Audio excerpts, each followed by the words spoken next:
আসসালামু আলাইকুম, আমি ইরফান আহমেদ রেজওয়ান পড়াশোনা করছি বুয়েট সিভিল ডিপার্টমেন্টে। আজ আমি তোমাদের চলচরিতের একটি গুরুত্বপূর্ণ টপিক পড়াবো, সেটা হচ্ছে মেশ থিওরি। প্রথমে বলে রাখি, মেশ থিওরি আমাদের এইচএসসি ক্ষেত্রে তেমন ইম্পর্টেন্ট না। অ্যাকচুয়ালি অ্যাডমিশনে আমরা যে কারশপ ইউজ করি, কারশপের বদলে আমরা যদি মেশ থিওরি ইউজ করি তাহলে আমরা খুব সহজেই অল্প সময়ে সেটি সলভ করতে পারবো। আচ্ছা, আর তোমাদের জন্য একটা উপদেশ থাকবে, সেটি তোমরা এইচএসসির সময় পরীক্ষা হলে কারশপ ইউজ করবে। এইচএসসির সময় তোমরা মেশ থিওরি ইউজ করো না, কারণ দেখা যায় স্যার অনেক সময় কেড়ে দিতে পারে। কিন্তু অ্যাডমিশনে তোমরা মেশ ইউজ করতে পারো, কোনো সমস্যা নেই। ওয়েটেও কাটবে না, এমন অন্য সিকিউর ওয়েটে এগুলো কাটবে না। তো রিটেনে এগুলো ইউজ করতে পারবে মেশ থিওরি, কোনো সমস্যা নেই। আর মেশ থিওরি করার সুবিধা, তোমার এখানে অনেক অল্প সময়ে তাড়াতাড়ি সলভ হয়ে যাবে। তুমি সব ধরনের যে সার্কিট আছে এগুলো তুমি মেশ থিওরি ইউজ করলে সহজে সমাধান করতে পারবো। আচ্ছা, আমরা শুরু করি। প্রথম এই সার্কিটটি দেখো, খুবই সিম্পল। মেশ থিওরি বেসিক দিয়ে শুরু করি আমরা। আচ্ছা, মেশ থিওরির ক্ষেত্রে মাথায় রাখবে একটা জিনিস, সেটি হচ্ছে দিক সবসময় একই দিকে রাখবা। কী মাথায় রাখা লাগবে? দিক একই দিক হবে। আমরা প্রতিটি গ্রুপের মধ্যে একটি করে কারেন্ট ধরবো। প্রথমে আমরা I1 ধরি, I1 যদি ধরি, এরপরেরটাও এটা কি আমাদের ক্লকওয়াইজ না অ্যান্টি ক্লকওয়াইজ? এটা অবশ্যই ক্লকওয়াইজ। এরপরটা ক্লকওয়াইজ হবে, ক্লকওয়াইজ। এটা যদি I1 ধরেছি, এটা I2 ধরি, I2। মেশ থিওরির ক্ষেত্রে নিয়ম হচ্ছে তুমি দুটিকে একই দিকে ধরবা। আচ্ছা, আমরা ধরলাম একই দিকে।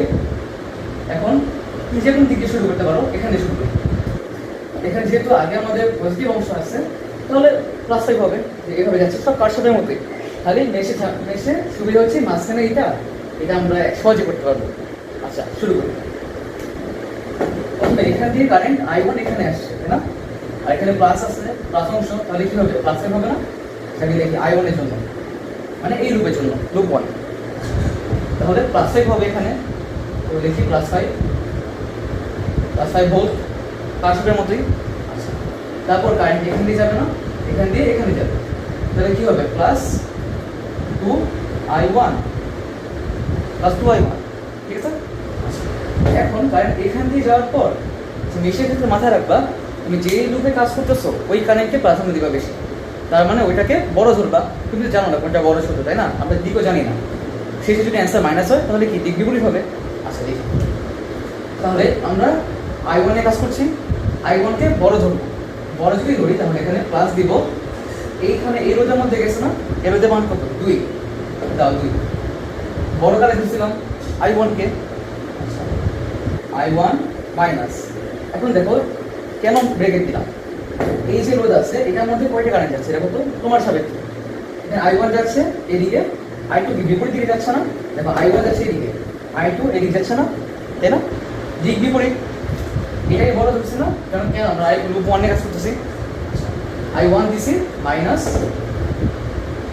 I2, ঠিক আছে?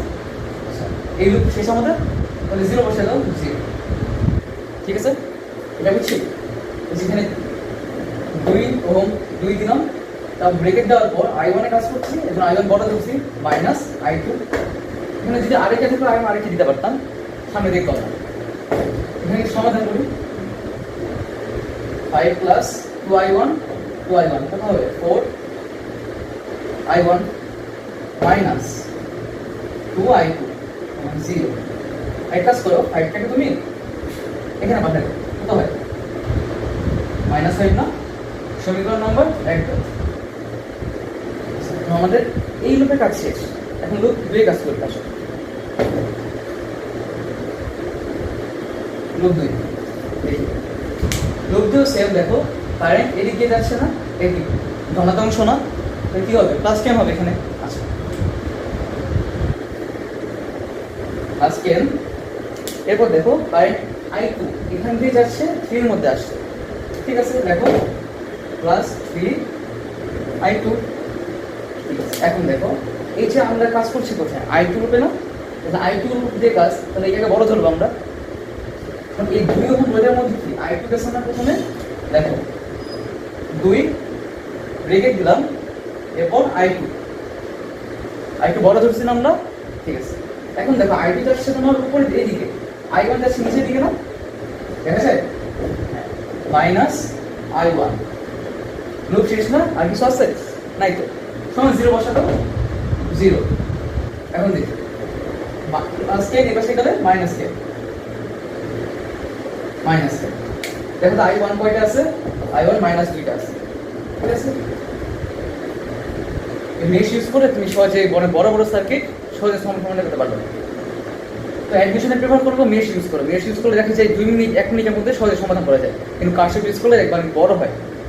দেখো -2i1 প্লাস কত, i2 কয়টা আছে বলো, 5টা না,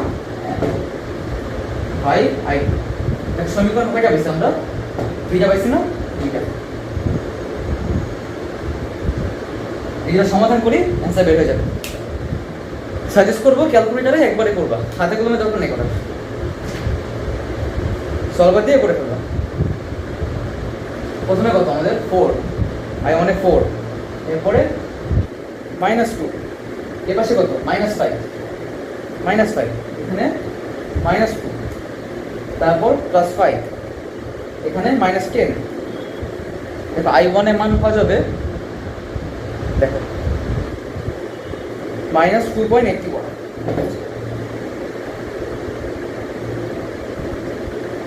-2.8125 অ্যাম্পিয়ার। i2 হবে -3.125। খেয়াল করো দুইটাই মাইনাস এসেছে, তাই না? মানে আমরা যে দিক ধরেছিলাম এদিকে, আমরা কি ক্লকওয়াইজ ধরছি না, দিকটা কি এটা হবে না, দিক অ্যাকচুয়াল প্রকৃত দিক হবে তোমার এইটা, এইটা, এইটা, এই মানে অ্যান্টি ক্লকওয়াইজ। তুমি কোশ্চেন অ্যান্সারের মধ্যে মাইনাস দিয়ে লিখে দিতে পারো, স্যার বুঝবে যে এই দিকের বিপরীত, বা তুমি লিখে দিতে পারো আমরা যে দিক ধরেছি তার বিপরীত দিক। শেষ, এখন এটা সলভ করে আসো।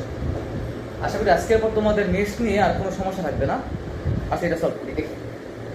লুপ 3টা হবে না বলো, 1 2 3 ধরো, 1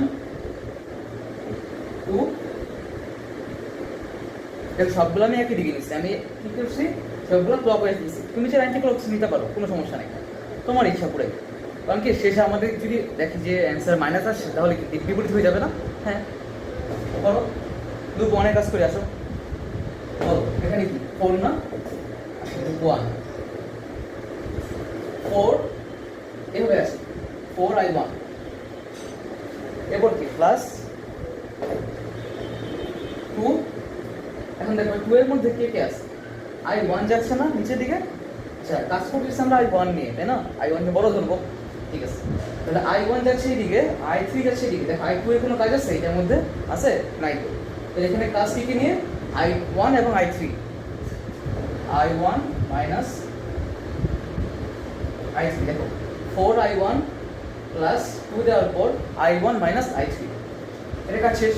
এখানে আছে প্লাস i1 না, এখানে দেখো এই যে 1 ওহম যেটা, এর মধ্যে কি কি যাচ্ছে, i1 যাচ্ছে এদিকে, তাই না? হ্যাঁ, মাইনাস i2 যাচ্ছে না এইদিকে বিপরীত দিকে, হ্যাঁ, মাইনাস i2। i1 কে বড় ধরছি না আমরা, কেন? i1 লুপ নিয়ে কাজ করছি। হ্যাঁ, আর কি আছে বলো, এই যে 10 আছে, -10 সমান 0। কেন -10? এই যে মাইনাস চিহ্ন, মাইনাস আগে, এরূপ কাজ শেষ। আসলে সিম্পলিফাই করি, 3 পাশে 2 পাশে প্লাস 10 হবে 4 6 7 i1, এখানে তোমার i2 তোমার একটা মাইনাস i2 মাইনাস 2 i3, একটা পেয়ে গেছি। আসো এখন এটা নিয়ে কাজ করি, এখানে বলো 4, এখানে দিকে আসো, 4i2 এদিকে আছে কিছু না, এখানে আছে প্লাস 10, এখানে আসো 1 এ আসো প্লাস 1। বলো কি কি হবে এবার? আচ্ছা কাজ করতেছি আমরা i2 নিয়ে না, তাহলে i2 বড় ধরছি আমরা, ঠিক আছে। i2 মাইনাস i1 জানো, দেখো তো এই যে i2 i1 আছে 1 ওহমের মধ্যে, হ্যাঁ 1 দেওয়ার পর i2 মাইনাস i1, ঠিক আছে, প্লাস এটা তিনটা শেষ, এটা বাকি আছে দেখো 2। বলো 2 এর মধ্যে কি কি আছে, এখানে তোমার কি যাচ্ছে, i2 যাচ্ছে এদিকে, i3 যাচ্ছে উপরের দিকে, বড় কি i2 বড় ধরছি না আমরা, i2 মাইনাস I3 সমান 0। সিম্পলিফাই করি, মাইনাস কে নিয়ে পাশে হবে, মাইনাস কে নিয়ে পাশে I1 কয়টা আছে, I1 মাইনাস 7 একটা একটা আছে, I2 কয়টা আছে 4 5 6 5 6 7 7টা 7 I2 I3 আছে কয়টা মাইনাস 2 আছে, দেখো মাইনাস 2 I3, ঠিক আছে। তাহলে দেখি মাইনাস I1 4 5 6 7, হ্যাঁ ঠিক আছে। দাঁড়াও বোর্ডটা মুছে, এই লুপ শেষ, আমাদের 3 নম্বর লুপ বাকি আছে। আসো তো 3 এখানে কি, যে 5 এখানে যাচ্ছে না, +5 ঠিক আছে। এখানে যাওয়ার পর এখানে +2, তো কি কি আছে এখানে 2 ওহমের মধ্যে I3 আছে I2 আছে, কাজ করছিস কাকে নিয়ে, I3 কে নিয়ে কাজ করছি না, I3 মাইনাস I2। বল আর কি বাকি আছে, এইটা দিলে শেষ, এইটা বাকি আছে +2 দেওয়ার পর এখানে দেখো I1 আর I3 আছে না আমাদের, বড় কি হবে I3, আমরা বড়কে যাকে নিয়ে কাজ করছি এটা বড় ধরবার, তাহলে অ্যান্সার অটোমেটিক মিলে যাবে। I3 আছে I1 আছে, মাইনাস I1 সমান 0, লুপ যেহেতু, ঠিক আছে। তো +5 এখানে, +2 দেওয়ার পর I3 মাইনাস I2 +2 দেওয়ার পর I3 মাইনাস I1, সিম্পলিফাই করো -5, তারপর এখানে -2I -2I1 আছে I1 -2I2 আছে, এটা 4টা 4I3, ক্যালকুলেটরে বসে দাও হয়ে যাবে।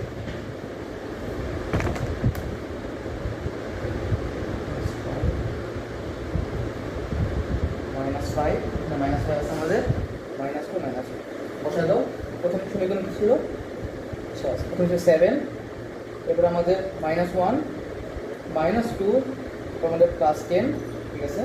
এরপর আমাদের -1 7 -2, তারপর আমাদের -10 ছিল, -10 নিচে আমাদের -2 +4 -5 পেয়ে গেছি আমরা। I1 হলো 0.625 অ্যাম্পিয়ার, দেখো পজিটিভ আসছে, মানে দিক ঠিক আছে আমাদের ধরা।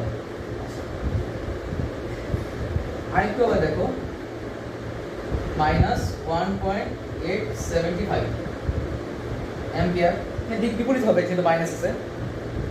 I3 দেখো সেম 1.875 অ্যাম্পিয়ার,